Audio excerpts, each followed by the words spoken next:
ওরে পেশা চিনি আমগো গ্রামে আইছে, আমগো আস্ত সিদ্ধ করে খাবে। তাই 40 ফুট বড় প্রেসার কুকার আনছে। কেউ হালকারে খবর দিলে। ওই পাশা মোটা খাওয়ার নিয়ে পড়ে আসু, ওইদিকে গ্রামের উপরে 40 ফুট প্রেসার কুকার আইছে। সবাইকে আস্ত সিদ্ধ করে খাবে। তুই জলদি চল। চল দাদি, আমি দেখতেছি ব্যাপারটা। ওই রে 40 ফুট প্রেসার কুকার, ওইটা দিয়ে আমি লই ভাজা খাবো। ওই দেখ রে হুলকা, কত বড় প্রেসার কুকার। এইটা তো আমি অর্ডার দিয়েই আনছি, কিন্তু লোকজন যে এত ভয় পাইছে, এই সুযোগে কিছু হাতিয়ে নেওয়া যাক। শোনো, এইটাই আসলেই পেশাচিনি ডাইনিরি প্রেসার কুকার। এইটা দিয়েই সে সবাইকে খাওয়ানোর জন্য আনছে। এইটা থাকলে আমরা কিভাবে বাঁচব? এই ডাইনের হাত থেকে বাঁচতে হলে 4টা গরু আর 2টা খাসি লাগবে, তাইলে এই ডাইনি চলে যাবে। আচ্ছা হালকা, আমরা আনতেছি, তুমি দাঁড়াও। এই নে হালকা, এখন সবাই চলে যাও, ঘরের দরজা লাগাই দিয়ে শুয়ে পড়ো, আমি ডাইনিরে তাড়াই দিতেছি। তাড়াতাড়ি চলো, সাবধানে থাকো। বোকা গ্রামবাসী, এখন যাই। আজ আস্ত গরু রুকলাম না খামো, আরে খাসির কাছে খামো পেট ধই। ওই হালকা, আমার উটের দুধ খেতে মন চাইতেছে, এখনই যা আমার জন্য উটের দুধ এনে। আচ্ছা দাদি, আমি যাইতাছি। দুর্বল, আগে আর ভালো লাগে না। উটের দুধ আনতে আবার ইয়া হাবি যাইতে হইব। ইয়া হাবিবি, আমার উটের দুধ লাগবে। যত খুশি নিয়ে যাও হাল, চাইলে একটা উটও নিয়ে যেতে পারো। বাই বাই ইয়া হাবিবি, দাদির জন্য নিয়ে গেলাম। দাদি, এই নে তোর উটের দুধ।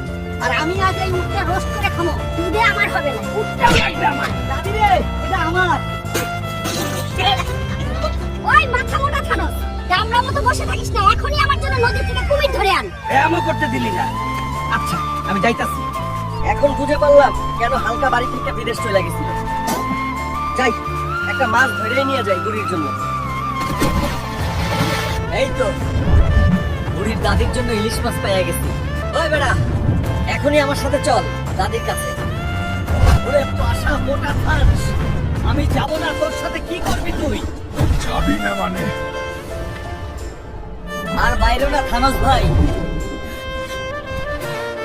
আমি যাইতাছি তোমার দাদির কাছে।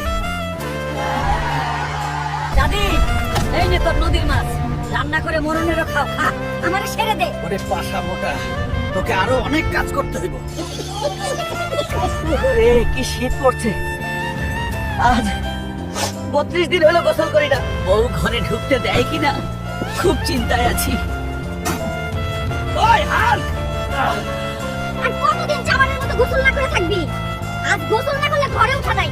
এখনই উঠে বাজারে যাও, কচি পাঠার মাংস আনো, অনেকদিন খাই না। টাকা নাই রে বউ। আচ্ছা তাও আনতাছি, একটু ঘরে ঢুকতে দিও। কাকা 1 কেজি মাটন দেন। মাটন শেষ হয়ে গেছে হুলকা। ভাই রে, কাম সারছে রে, এখন আমি মাটন কই পাবো? ভাবলাম মাটন নিয়ে গেলে বউয়ের রাগ কমবে, অন্তত আজ রাতে ঘরে থাকতে দিবে। হায় রে। হায় রে। কেউ হালকে খবর দে, হালকি আমাদের এই ভূত থেকে বাঁচাইতে পারবে। বাবা হাল, জলদি চল, আমাদের গ্রামে ভূত আক্রমণ করছে, সব শেষ করে দিছে। চলো দাদু, আজ ভূতের 12টা বাজাই দিব। কিরে, তুই আমার গ্রামে আইছিস কেন? হলিউড থেকে বের করে দিছি নাকি? ভালো চাষ তোলা চলে যায় এখান থেকে। বুঝছি, তুই ভালো কথায় যাবি না তাই না? আর কোনো চিন্তা নেই, ঘোস্ট রাইডারে সানডে মানডে ক্লোজ করে দিছি। সবাই এখন বাড়ি যান, ভয় শেষ। শ্বশুরের দেওয়া বাইক জোরে চালাইতে সেই মজা। ওই বেটা, তুই এটা কি করলি? শ্বশুরে দিয়া বাইক শেষ করে দিলি, তুই আমার বাইক ঠিক করে দে। পেট মোটা হাল্ক, তুই নিজেই আমার রিক্সার সাথে মাইরা দিছ। আমি কোনো জরিমানা দিতে পারবো না। ওই রিক্সাওয়ালারে ভয়ই পাইতেছে না। এইবার আমার কি হইবে? এই বাইক নিয়ে বাড়ি গেলে তো দাদি আমার ঠান্ডা মন্ডা ক্লোজ করে দিবে। কি করি এখন? ওই হালকের বাচ্চা, বাবার দিয়া বাইকটা তুই কি করছিস?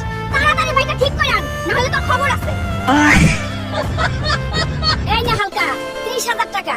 বাজার থেকে একটা পাঙ্গাস মাছ কিনে আনিস। দাদি তুই চিন্তা করিস না, আমি আনতাছি।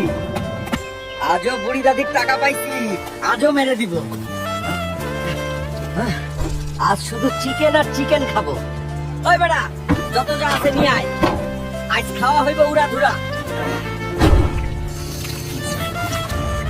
ওই বেটা, বিল কত হইল রে? খালি ভাই মাত্র 35,000 টাকা হয়েছে। কি 35,000? আমার কাছে তো 30,000ই আছে। 30,000 না, 35,000 টাকা। আর টাকা এখনই দিয়ে যেতে হবে হাল। আচ্ছা যাই হোক ভাই, আমার একটু ডিসকাউন্ট দাও, তাছাড়া আমি টাকা কই পাবো? টাকা না থাকলে 5,000 টাকা থালা বাসন ধুয়ে দিয়ে যাও। কোন দুঃখে যে দাদির টাকায় খাইতে আসছিলাম, পুরাই চুজলিং কম হয়ে গেল।